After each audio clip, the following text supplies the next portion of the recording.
Bog mi je pokazao jednu sliku prekjuče ujutru i u početku nisam znala o čemu se radi, a poslije mi je Bog otkrio da je ta slika vezana za crkvu. Kad kažem za crkvu, ne mislim na pravoslavnu, mislim za telo Hristovo koje je učmalo i pospano, koje spava, a zadnje su vremena, koje je mlako, nije ni vruće ni hladno, nego je mlako.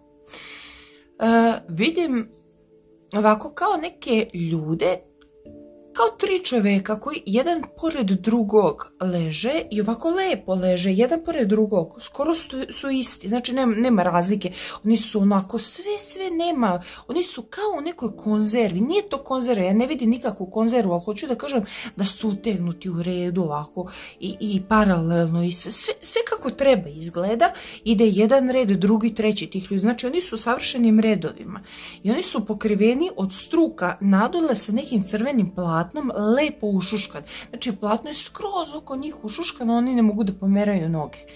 I platno je crveno, teško, crveni onaj bordo pliš, onaj materijal što se koristi za zavese, za predstave, za scenografiju.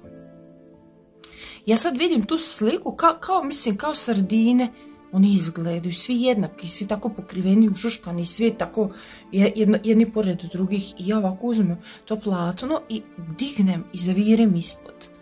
I ja vidim noge koje su pune rana, pune gnoja, pune smrada, truleže, onako mislim, ja sam bila šokirana, eto. Oni s polja izgledaju tako lepo.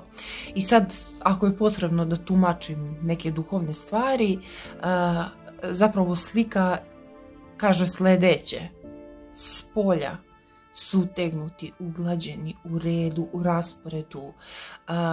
To platno kojim su pokriveni označava predstavu koju oni izvode.